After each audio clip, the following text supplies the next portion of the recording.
오늘 우리에게 주신 하나님의 말씀은 창세기 32장 22절부터 32절까지의 말씀입니다. 창세기 32장 22절부터 32절까지의 말씀입니다. 다 찾으신 줄 알고 함께 합독하겠습니다. 시작. 밤에 일어나 두 아내와 두 여종과 11 아들을 인도하여 압복 나루를 건널세.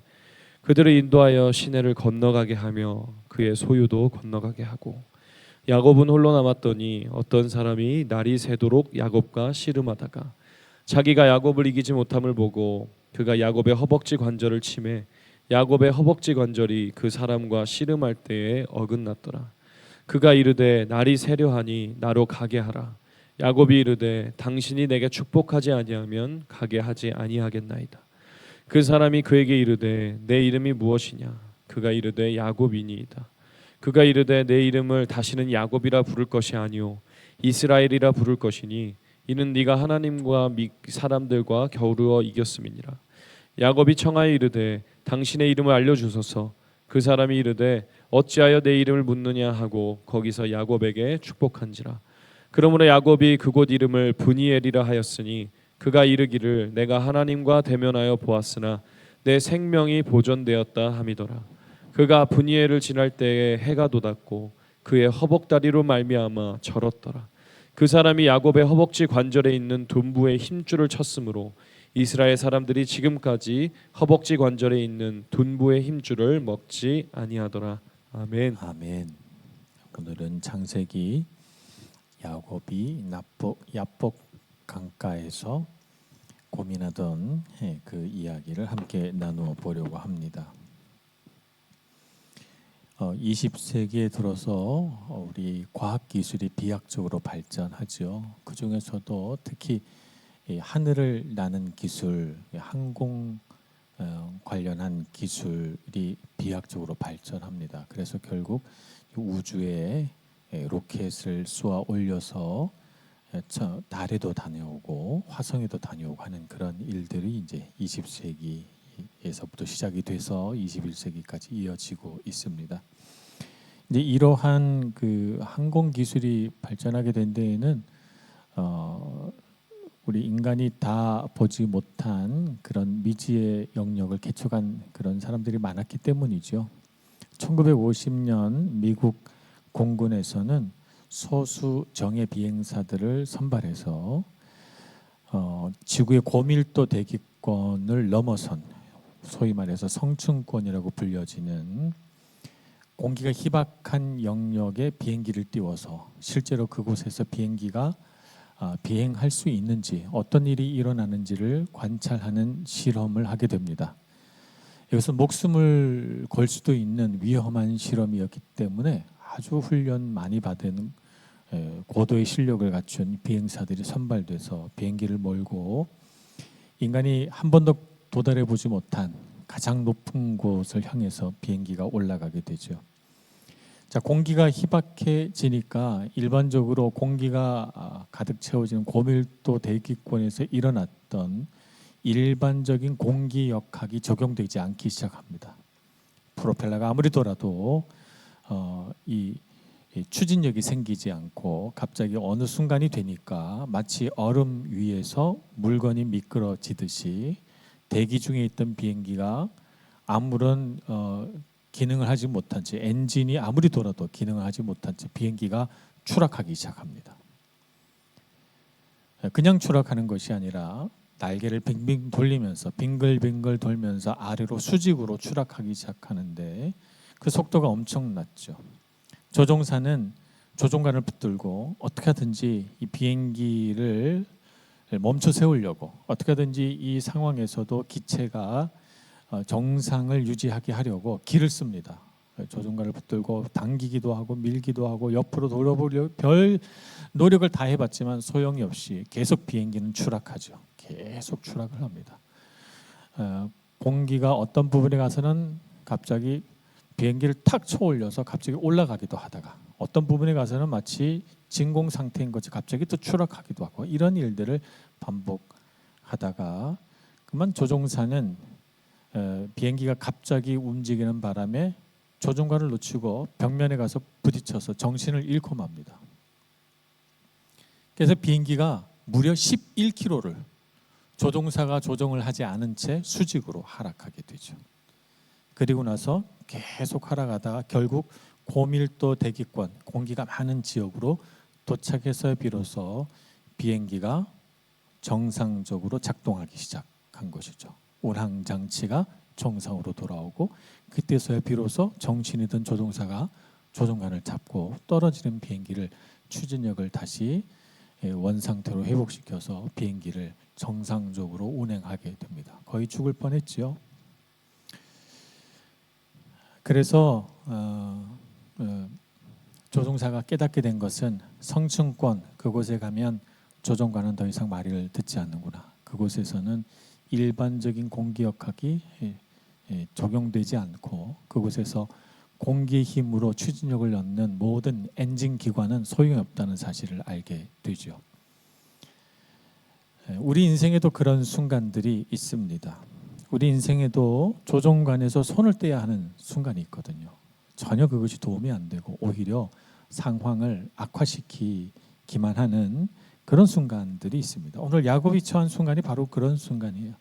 그는 외삼촌 라반의 집에서 도망치듯이 나왔어요. 야반 도주하듯이 말이죠. 그래서 외삼촌 라반이 자기 아들들과 쫓아오잖아요. 그래서 그들과 간신히 협상을 해서 화해하고 그리고 다시는 하란 땅으로 갈 수 없는 상황이 돼서 고향으로 떠나게 됩니다. 자, 그런데 고향에 가까이 오니까 이번에는 어떤 소식을 듣는가 하면 형 에서가 400명의 용사들을 데리고 마주오고 있다는 거예요. 뒤로 돌아갈 수도 없고 앞으로 가자니 형 에서가 400명을 거느리고 오고 있고. 그래서 창세기 32장 7절에 보면 이 소식을 들은 야곱이 심히 두렵고 답답하여 라고 되어 있어요. 마음이 두려움으로 가득 차고 어떻게 해야 될지 몰라 답답합니다. 그래서 그는 자기가 할 수 있는 최선을 다해봐요. 처음에는 자기의 소유를 두 떼로 나눠서 자기 종들에게 말하기를 만약 형이 에서가 와서 한 떼를 치거든 다른 떼는 도망가라 이렇게 말합니다. 근데 그것도 안심이 안 되니까 이번엔 세 떼로 나눕니다. 세 그룹으로 나눠서 첫 번째 그룹, 두 번째 그룹, 세 번째 그룹 이렇게 보내서 만일의 사태에 대비하려고 하고 야복강에 이르러서는 잠을 이루지 못하고 뒤척거리다가 결국 한밤중에 일어나서 자기 두 아내와 두 여종과 그들이 낳은 11 아들을 강을 건너서 가게 합니다. 그것도 순서대로 먼저는 여종과 그 아들들을 그 다음에는 사랑하지 않는 다른 아내를 그 다음엔 자기가 사랑하는 아내 라헬 이런 식으로 보내가지고 순차적으로 다 보내요. 그리고 자기도 갔는가? 자기는 가지 않았어요. 가지 않고 야복강을 건너지 않은 채 그 밤에 혼자 그곳에서 밤을 지새게 됩니다. 이럴 수도 저럴 수도 없는 야곱의 절망적인 심경을 그대로 보여주는 것이라고 할 수 있습니다. 이때가 언제입니까? 인생의 조종관을 하나님께 맡겨야 될 때이죠. 내가 할 수 있는 노력은 다 해봤습니다. 그런데 어찌 할 수 없는 상황도 있는 것이죠. 그럴 때는 우리의 길을 선하게 인도하시고 우리의 생명을 구원하실 주님께 내 인생의 조종관을 내어드리고 그분이 우리 인생을 인도해 가시도록 부탁드리는 것이 맞다고 생각합니다. 그런데 야곱은 그렇게 하기가 어려운 성격이었어요. 그가 왜 그랬을까요? 그는 자기 인생을 자기가 원하는 대로 조종해야만 되는 그런 성격이었죠.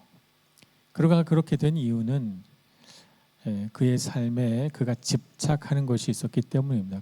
그가 집착하는 것은 무엇이에요? 복 받는 삶이죠. 그는 태어나면서부터 둘째로 태어나서 장자의 축복을 받지 못한 인생으로 출발했다고 생각했어요. 그것은 그의 삶에 있어서 결핍이고 이 결핍은 그의 삶에 집착을 만들어내죠. 그래서 어떻게 하면 형의 장자권을 가질 수 있을까? 형이 받은 축복을 나도 받고 싶다. 나는 복 있는 사람으로 살고 싶다. 성경에 보면 야곱은 충분히 복된 사람이에요. 어머니께 사랑받은 사람이고 아버지께 인정을 받았고 에서가 아버지께 더 인정을 많이 받긴 했지만 그러나 그는 참 유복한 가정에서 성장했습니다.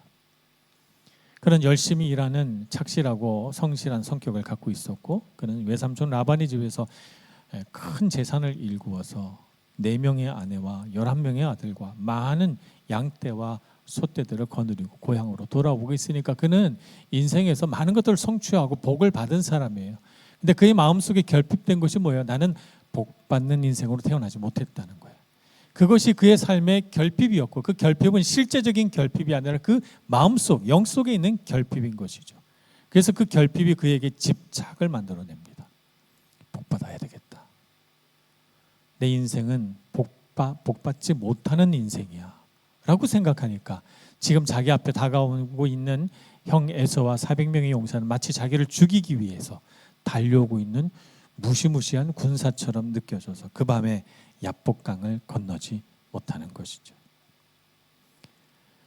자기 힘으로 복을 만들어 보려고 하는, 자기 힘으로 자신의 삶의 결핍을 채우려고 하는 그의 시도는 이렇게 두려움 속에 막혀서 그 강을 건너가지 못하게 합니다. 바로 그 순간이 하나님께 인생의 조종관을 내어드리고 주님의 인도하심과 주님의 보살피심과 주님의 능력을 경험해야 할 곳이고, 바로 그 지점이, 그 야복강이 자신의 삶에 결핍된 것들을 하나님 안에서 채우고 그가 집착하던 것에서 진정으로 자유로워져야 할 바로 그 순간인 것입니다.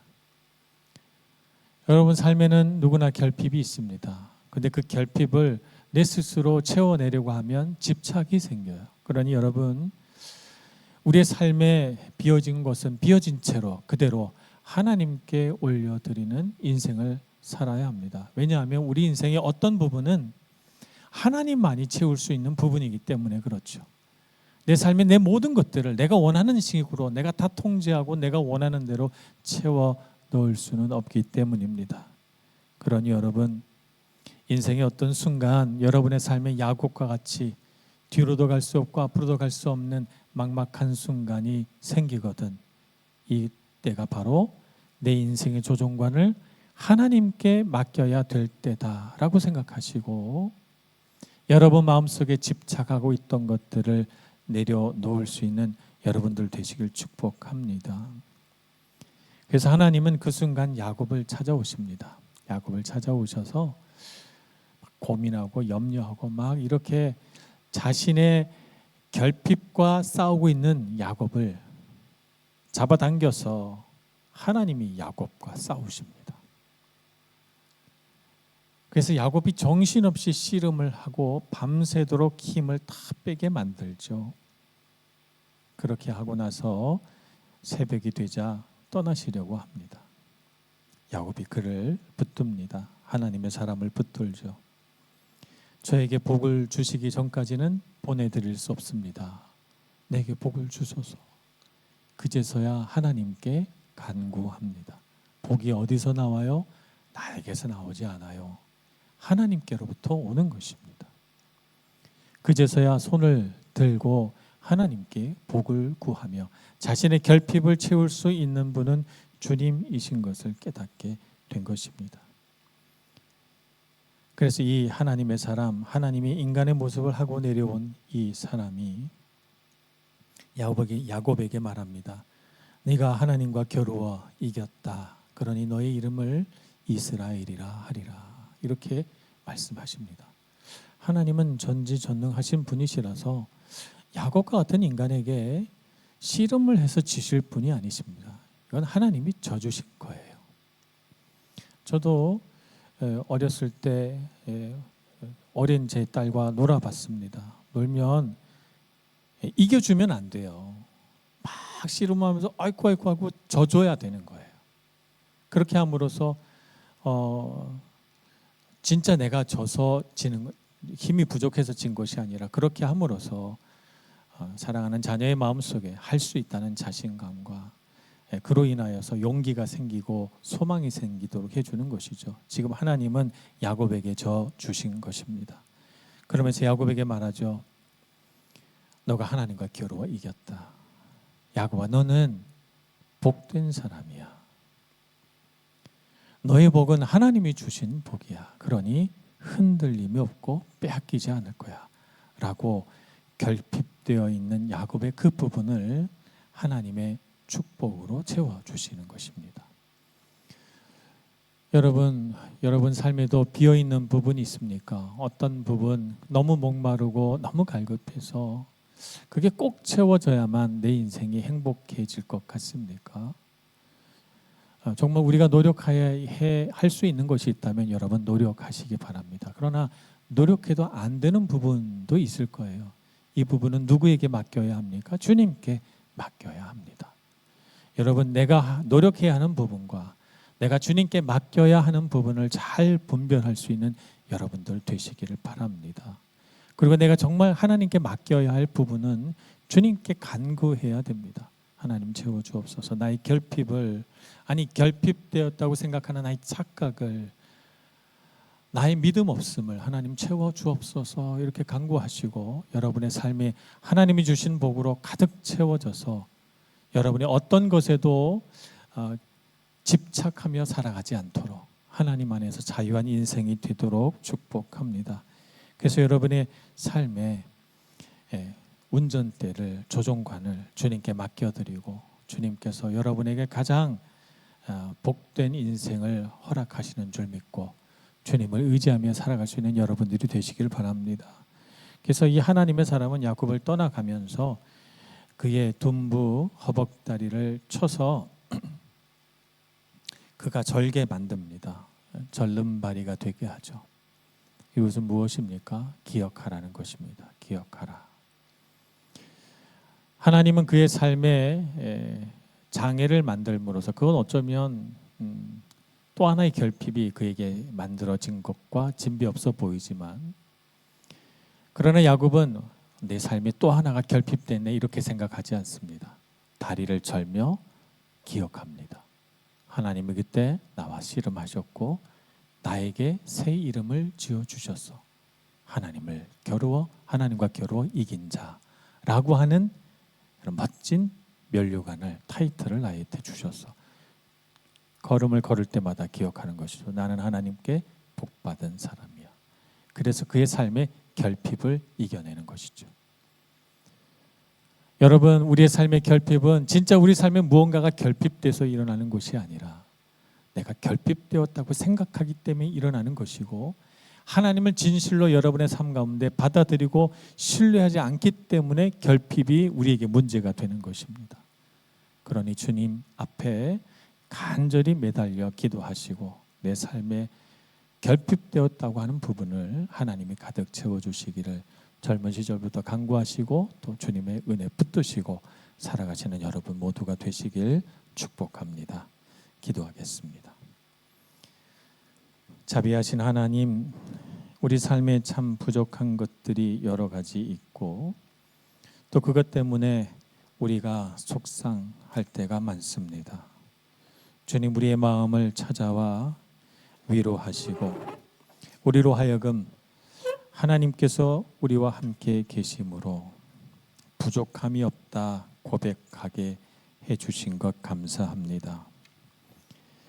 내 삶의 부족한 부분 주님께서 채워주시고 내 삶의 어떤 빈 부분은 주님께서 은혜를 베푸실 거룩한 장소인 줄 알고 내 부족한 그 부분에서 주님을 더욱 찬양하며 주님을 의지하며 주님께 간구하는 자 되게 하여 주옵소서. 예수님의 이름으로 기도합니다. 아멘.